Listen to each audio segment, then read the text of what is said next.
Hello students, happy new year. आज आपके सामने कक्षा 10 हिंदी व्याकरण पदबंध का टॉपिक देने जा रहा हूँ। ये बोर्ड के एग्ज़ाम में 4 मार्क्स का आएगा और ये बहुत ही इजी टॉपिक है। बच्चे इसमें अक्सर गलतियाँ कर देते हैं, जो कि ये गलतियाँ मेरी इस वीडियो के बाद आपकी गलतियाँ नहीं होंगी। सबसे पहले हमें बताना है पदबंध क्या है। कई पदों के योग से बने वाक्यांश को जो एक ही पद का काम करता है उसे पदबंध कहलाता है, उसे पदबंध कहते हैं।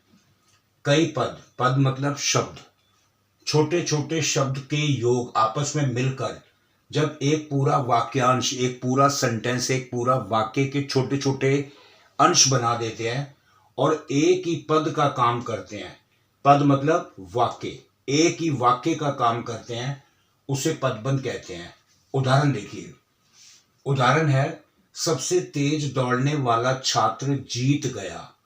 तो यहां पर सबसे तेज दौड़ने वाला छात्र, ये सब छोटे छोटे पद हैं। ये छोटे छोटे पद मिलकर एक पूरा पद बन गया। छोटे छोटे पद मिलकर एक पूरा वाक्यांश, एक पूरा वाक्य बन गया।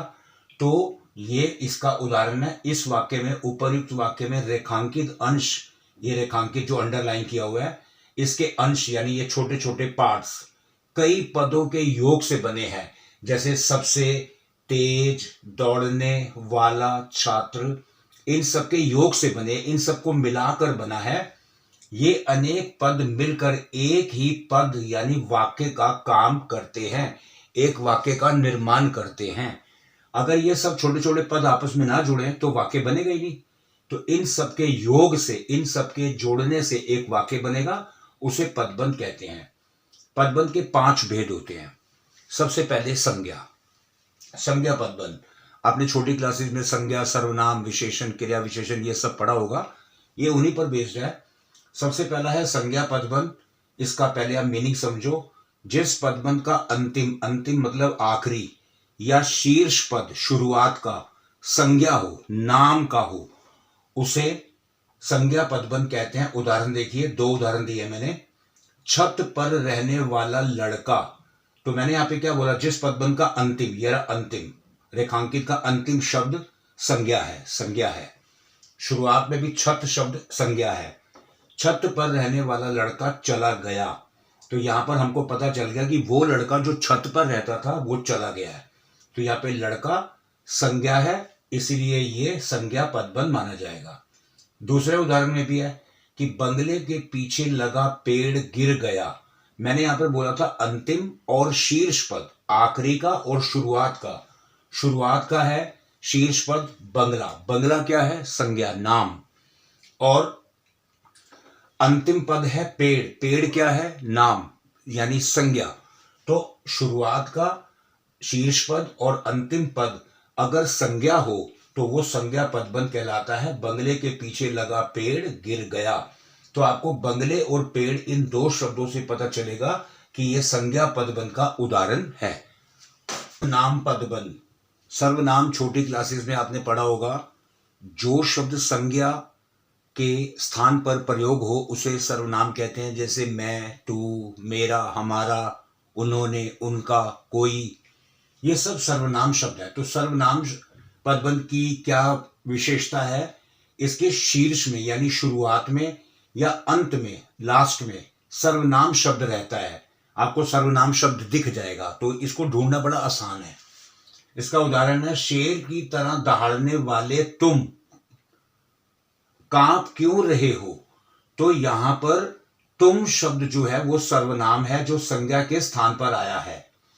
दूसरा है, आपके मित्रों में से कोई समय पर नहीं पहुंचा। आपके, यहां पे नाम नहीं दिया हुआ, आप नाम की जगह सर्वनाम शब्द का प्रयोग हुआ है।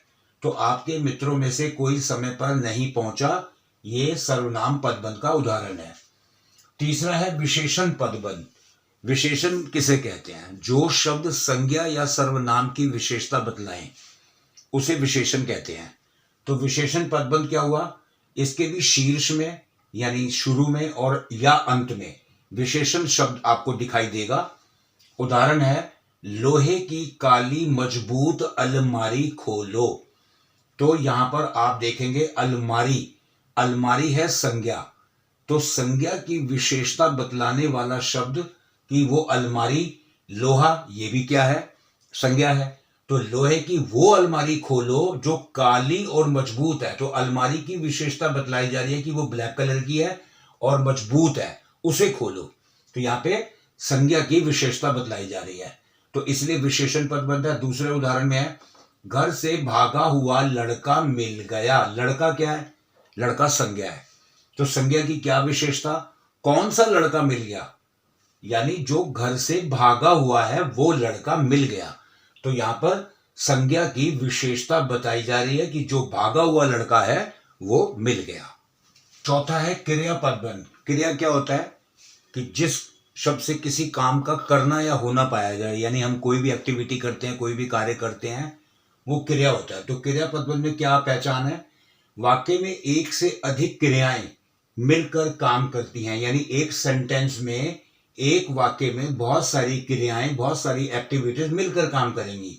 जैसे सुरेश नदी में डूब गया, डूब गया, सुरेश क्या है, संज्ञा, ये डूब गया है, यानी इसमें दो एक्टिविटी आ रही हैं, दो क्रियाएं आ रही हैं, तो यहां पर क्रिया पदबंध दिखाया गया है, एक्टिविटी हो रही है कि सुरेश नदी में डूब गया। दूसरा है फूलों पर भंवरे मंडरा रहे हैं। मंडराना एक क्रिया, रहे हैं दूसरी क्रिया, तो फूलों पर भंवरे मंडरा रहे हैं, यहां पर एक कार्य होता हुआ दिखाया गया, इसलिए ये क्रिया पदबंध है। उसके बाद पांचवा है क्रिया विशेषण पदबंध। क्रिया विशेषण, जो शब्द क्रिया की विशेषता बतलाए, यानी काम के होने के ढंग के बारे में बताए कि कार्य कैसे हो रहा है, इसकी पहचान है कि क्रिया का विशेषण रूप होने के कारण प्रायः क्रिया से पहले ही क्रिया विशेषण शब्द आता है, यानी एक्टिविटी जो भी कार्य हो रहा है उससे पहले वाला जो शब्द होगा वो क्रिया विशेषण होगा।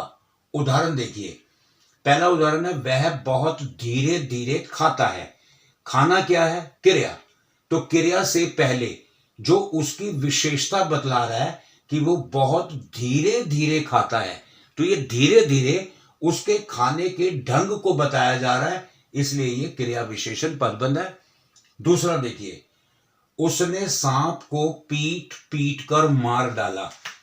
पीट पीट कर, तो मार डालना एक क्रिया है।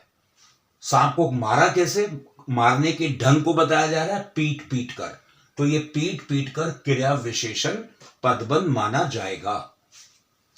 अब देखो बच्चों, बोर्ड में सीबीएसई के एग्जाम में पदबंध से संबंधित प्रश्न कैसे पूछा जाता है, 4 मार्क्स का आता है ये। इसमें प्रश्न होता है कि सही विकल्प चुनो। जैसे पहला, 4 ताकतवर मजदूर सामान उठा लाए। इसमें से आपको 4 ऑप्शन है, संज्ञा पदबंध, सर्वनाम पदबंध, विशेषण पदबंध और क्रिया पदबंध। आपको इन ऑप्शन में से, इन विकल्पों में से सही विकल्प को चुनना है। तो मैंने बोला 4 ताकतवर मजदूर, मैंने आपको संज्ञा पदबंध इसका करेक्ट आंसर, मैंने आपको संज्ञा पदबंध में बोला था कि शुरुआत का और यानी शीर्ष पद और अंतिम पद अगर संज्ञा शब्द हो तो ये संज्ञा, मजदूर संज्ञा है, तो ताकतवर मजदूर सामान उठा रहा है, तो मजदूर संज्ञा पदबंध इसका आंसर होगा, बाकी नहीं होंगे। दूसरा है, बराबर के कमरे में रहने वाला आदमी मर गया।